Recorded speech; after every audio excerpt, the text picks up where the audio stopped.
विश्वकर्मा हिंदू धर्म में एक पूजनीय व्यक्ति हैं, जिन्हें देवताओं के दिव्य वास्तुकार और शिल्पकार के रूप में जाना जाता है। उन्हें सृष्टि का साक्षात स्वरूप और वास्तुकला, अभियांत्रिकी और शिल्पकला का स्वामी माना जाता है। हिंदू धर्म ग्रंथों के अनुसार विश्वकर्मा ब्रह्मांड की संरचनाओं, दिव्य अस्त्रों और भव्य भवनों के रचयिता हैं और ब्रह्मांडीय व्यवस्था में एक महत्वपूर्ण भूमिका निभाते हैं। विश्वकर्मा के प्रमुख पहलू। एक, व्युत्पत्ति और अर्थ। विश्वकर्मा नाम एक संस्कृत यौगिक शब्द है। विश्व का अर्थ है सभी, सार्वभौमिक या प्रत्येक। कर्म का अर्थ है कर्ता, निर्माता या कार्य। इसलिए उनके नाम का अनुवाद सर्व, निर्माता या सार्वभौमिक रचयिता होता है।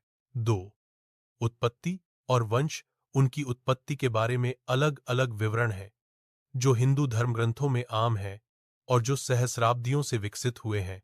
वेद में उन्हें ब्रह्मांड के दिव्य वास्तुकार, सर्वोच्च देवता के रूप में वर्णित किया गया है, जिन्होंने यज्ञ में स्वयं की आहुति देकर संसार की रचना की। कहा जाता है कि उनके चारों ओर आंखें, मुख, भुजाएं और पैर हैं, जो उनकी सर्वव्यापकता का संकेत देते हैं। पुराणों में उन्हें अक्सर आठवें वसुदेवताओं का एक वर्ग, प्रभास के पुत्र और शिवपुलह की पौत्री योगसिद्धा के रूप में वर्णित किया गया है। यह उन्हें दिव्य और ब्रह्मांडीय दोनों वंशों से जोड़ता है। उन्हें कभी कभी स्वयंभू या सृष्टिकर्ता ब्रह्मा का पुत्र भी कहा जाता है। तीन, दिव्य भूमिका और गुण। विश्वकर्मा को हिंदू पौराणिक कथाओं में दिव्य नगरों, महलों और हथियारों का डिजाइन और निर्माण करने वाले दिव्य वास्तुकार के रूप में वर्णित किया गया है। उनकी उल्लेखनीय कृतियों में शामिल हैं लंका, रामायण में रावण का स्वर्ण नगर, द्वारका, भगवान कृष्ण का राजसी नगर, इंद्रप्रस्थ, महाभारत में पांडवों की भव्य राजधानी, सुदर्शन चक्र, भगवान विष्णु का दिव्य चक्र, वज्र, इंद्र का वज्र अस्त्र। उन्हें अक्सर कई भुजाओं के साथ चित्रित किया जाता है, जिनमें हथौड़ा, छेनी और मापक यंत्र जैसे औजार होते हैं, जो सृजन और शिल्पकला में उनकी निपुणता का प्रतीक है।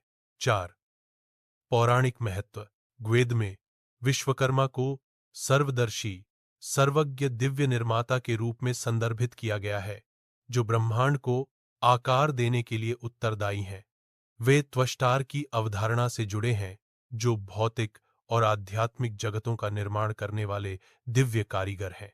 ऐसा माना जाता है कि उन्होंने देवताओं के दिव्य वाहन बनाए थे, जैसे इंद्र का रथ और पुष्पक विमान, एक पौराणिक उड़ने वाला रथ। विश्वकर्मा को स्थापत्य वेद, वास्तुकला और डिजाइन पर एक ग्रंथ, जो पारंपरिक भारतीय वास्तुशास्त्र का आधार है, लिखने का श्रेय भी दिया जाता है। पांच, विश्वकर्मा पूजा जयंती कब मनाया जाता है? विश्वकर्मा पूजा आमतौर पर 17 सितंबर को मनाई जाती है, जो भाद्र मास के अंतिम दिन या कन्या संक्रांति, जब सूर्य कन्या राशि में प्रवेश करता है, के दिन के साथ मेल खाता है। चंद्र कैलेंडर के अनुसार 2025 में यह लगभग इसी समय पड़ने की संभावना है। उद्देश्य।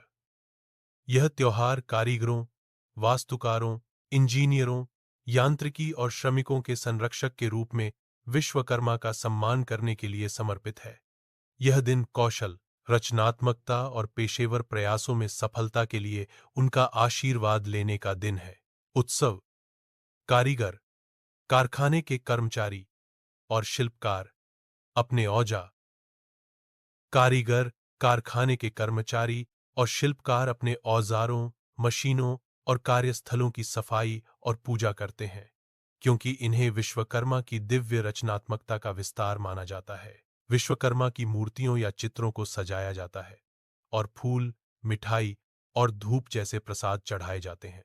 कारखानों, कार्यशालाओं और कार्यालयों में अक्सर विशेष अनुष्ठान होते हैं और कुछ क्षेत्रों में उत्सव के हिस्से के रूप में पतंग उड़ाई जाती है। यह नई परियोजनाएं शुरू करने या मशीनरी स्थापित करने के लिए एक शुभ दिन माना जाता है। 6, प्रतीकात्मकता और सांस्कृतिक महत्व। विश्वकर्मा नवाचार, सटीकता और कड़ी मेहनत की भावना का प्रतिनिधित्व करते हैं।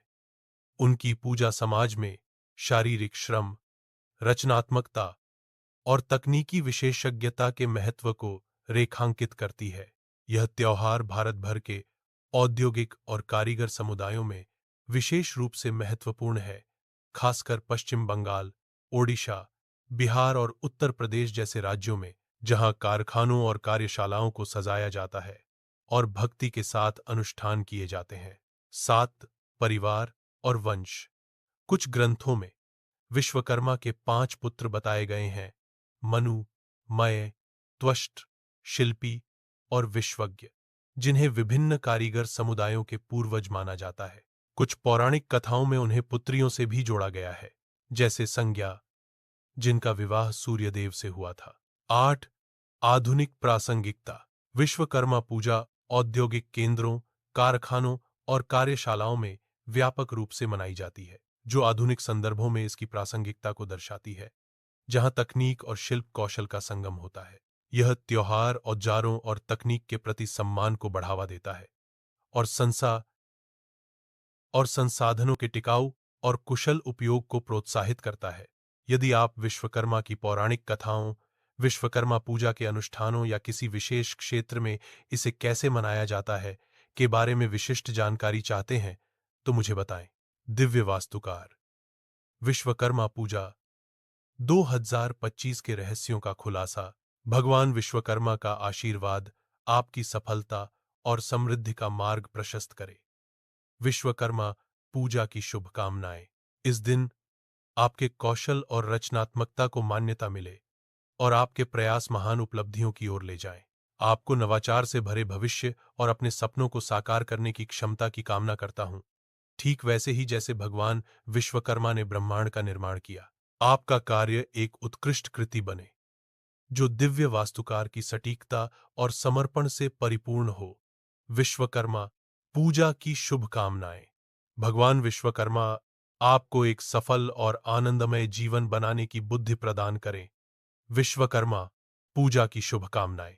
देवताओं के दिव्य वास्तुकार भगवान विश्वकर्मा की रोचक कथा और विश्वकर्मा पूजा 2025 के जीवंत उत्सवों के बारे में जानें। द्वारका और सुदर्शन चक्र जैसी उनकी पौराणिक रचनाओं, इस पावन दिन के अनुष्ठानों और कारीगरों व इंजीनियरों द्वारा उनके प्रति श्रद्धा के बारे में जानें।